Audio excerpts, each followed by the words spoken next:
우리 주 예수 그리스도의 은혜와 하나님의 사랑과 성령의 교통하심이 오늘 이 하루, 이 한 주간 성도님들의 가정과 자녀 위에 충만하기를 주의 이름으로 축복합니다. 아멘.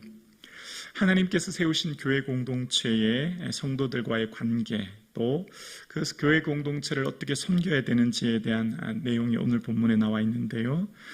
오늘 본문에 나와 있는 모습을 보면 예수님께서 보소서 당신의 여자 어머니와 동생들이 밖에 있습니다 라고 했더니 예수님이 누가 내 형제며 어머니냐, 누가 내 가족이냐, 아버지 뜻대로라는 자야 라고 하셨던 말씀처럼 오늘 본문을 곰곰이 묵상하면 교회 공동체는 가족 공동체라는 것을 알게 됩니다. 주의 몸된 교회에 하나님을 아버지로 모신 우리 모두가 한 가족 공동체임을 본문이 얘기하는데요. 특히 그 가족 공동체에서 사회적 약자로 불리는 참 과부에 대해서 교회가 어떻게 섬겨야 되는지를 이야기합니다. 1절과 2절을 보면 늙은이를 꾸짖지 말고 권하되 아버지에게 하듯하며 젊은이에게는 형제에게 하듯하고, 2절에 늙은 여자에게는 어머니에게 하듯하며 젊은 여자에게는 온전히 깨끗한 마음으로 자매에게 하듯하라. 아버지, 형제, 어머니, 자매, 우리 모두가 그런 가족 공동체입니다.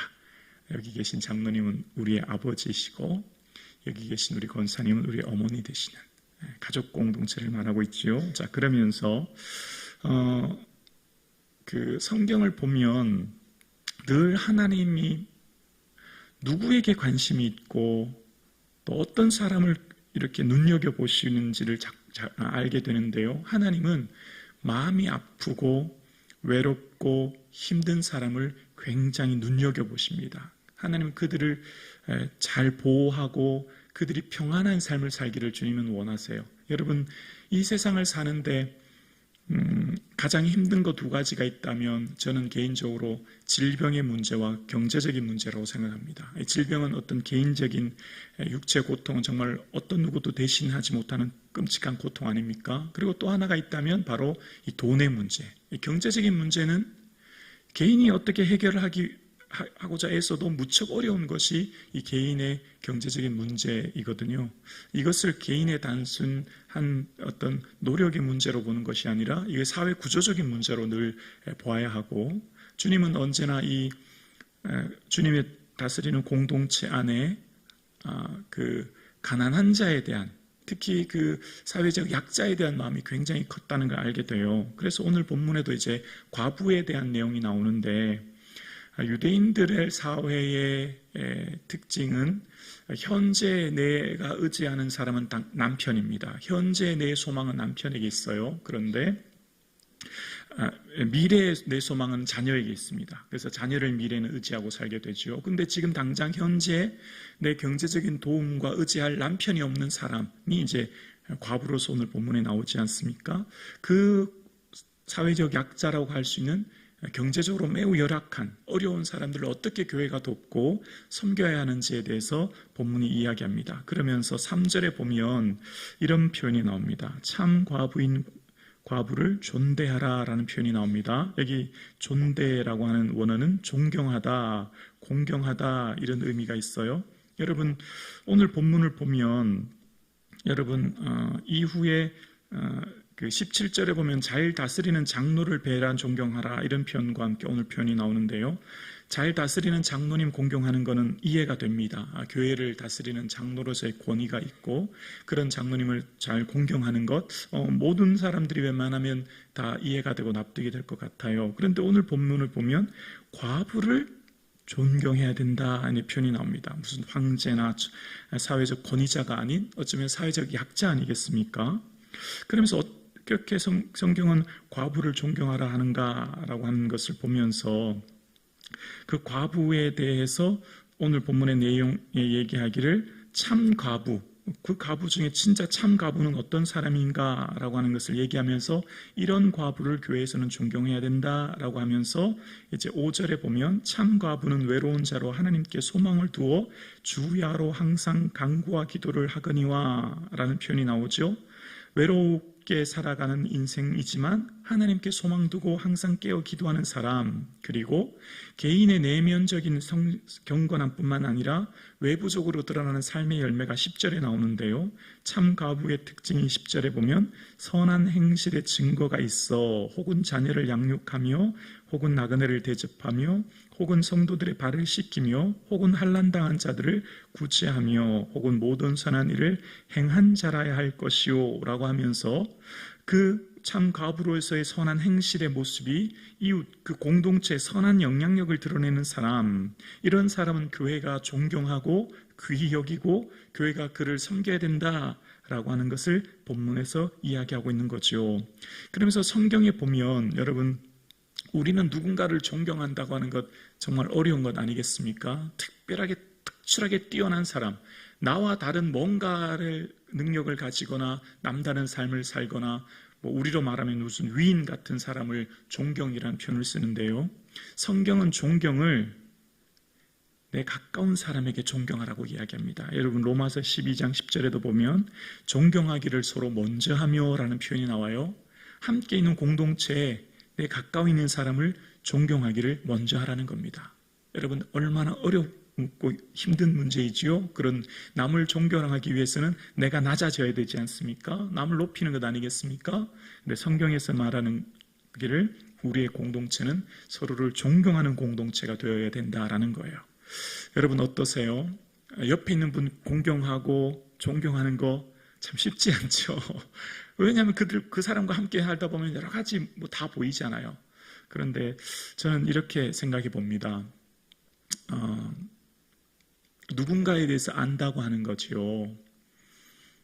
부분적으로만 알면 존경하기가 어려워요.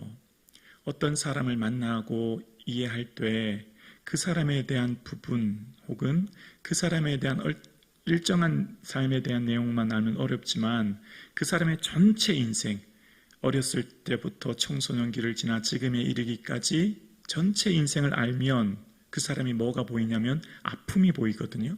눈물이 보여요. 그러면 그 사람의 아픔과 눈물을 이해하면 오늘 그 사람의 행동과 말과 삶이 이해가 돼요. 이해가 되시나요?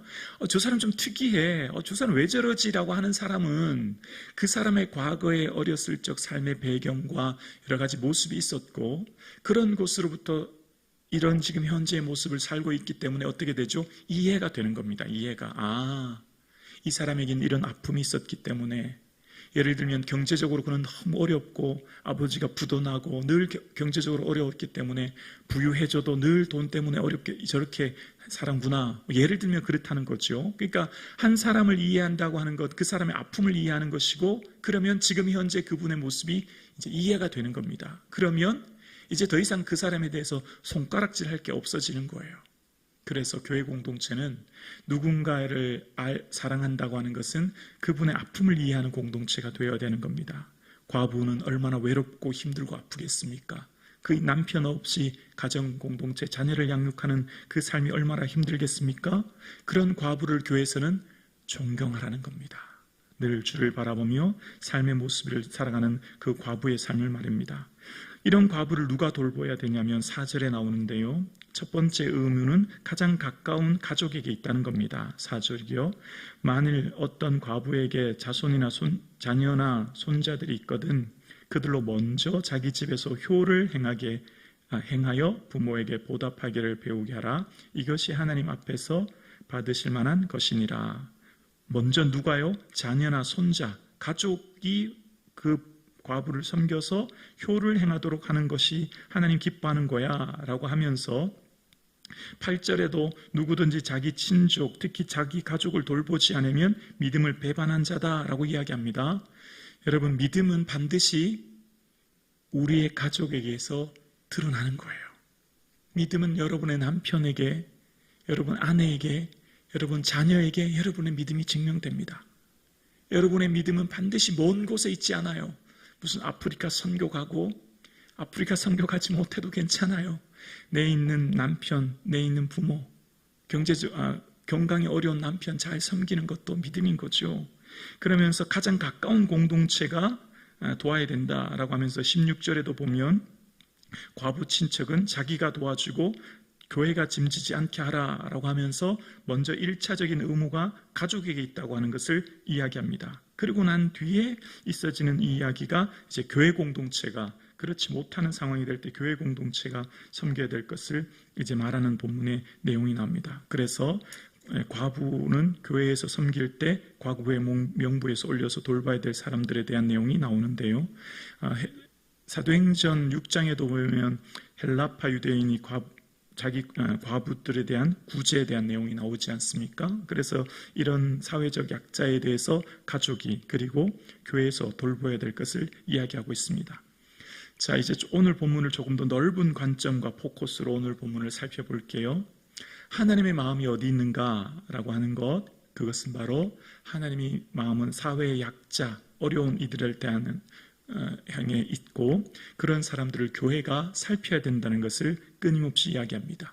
신명기 24장에도 보면 가나안 땅 들어갔을 때에 하나님께서 말씀하시기를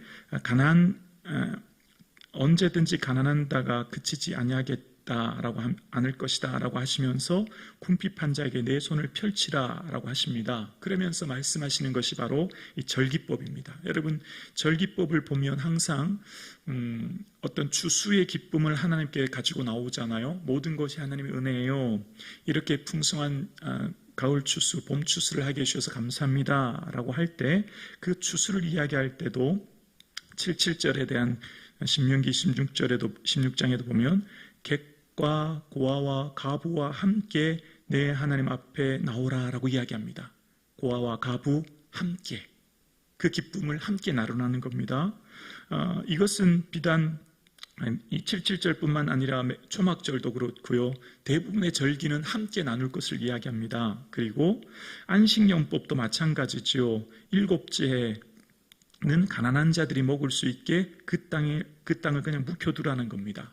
이처럼 모든 법들의 초점은 어디에 맞춰져 있냐면 고아와 가부와 이방 나그네, 여기서 과부가 나오지요. 그래서 교회가 그 일을 감당하고 살펴야 될 것을, 공동체가 그것을 살펴야 될 것을 하나님의 법적으로 만들어 놓으신 안전장치예요. 세계에서 유일하게 2018년 1월 영국에서 외로움부 장관 로 트레이시 크라우치라고 하는 장관을 임명했다라고 하는 기사를 보았습니다. 외로움의 문제를 개인의 문제로만 치부하지 않고 국가적 문제로 삼아서 해결하고자 하는 노력이 영국에서는 시작되었다는 거죠. 저는 굉장히 좋은 의도가 있다 생각합니다. 여러분, 곤란한 상황에 도움을 청할 가족이 있습니까? 라고 하는 질문에 OECD국을 상대로 질문했을 때 가장 꼴찌 대답 75.9%가 한국 사람들이었다라고 이야기합니다. 곤란할 때 도움을 청할 사람, 가족 외에는 잘 없다는 겁니다. 대부분의 나라들은, 선진국의 나라들은 이웃에게 그것을 요청하는 반면 한국은 그렇지 못한 상황이었다라는 걸 이야기합니다. 여러분, 최근에 화두가 되고 있는 고독사라고 하는 것 들어보셨죠? 2013년 1200명이었는데요. 4년이 지난 2017년은 57%가 지난 2,000명이 넘는 사람들이 고독사 하는데 그 고독사의 가장 많은 비율을 60대가 차지한다고 합니다. 아마 경제적인 이유 때문이었겠죠. 그들은 무용고자로 고시원이나 길거리 혹은 작은 쪽방에서 외로움, 죽음을 맞이한다는 겁니다. 여러분 어떻습니까? 이 시대를 살아가는 교회는 신앙을, 믿음을 개인의 내면화에만 집중하면 안 됩니다. 우리의 믿음은 개인의 축복에만 머물러 있는 믿음이 아니에요. 우리의 믿음은 사회적 문제, 정치적, 경제적 양극화의 문제, 부의 편중의 문제, 부와 가난의 대물림 문제, 불평등의 문제 같은 것에 분명히 우리가 교회가 책임을 져야 하고 그것에 대한 분명한 입장을 밝혀야 하고 우리가 그 사회에 앞장서서 이 모든 것을 해결할 것이 교회 공동체가 있는 것이죠.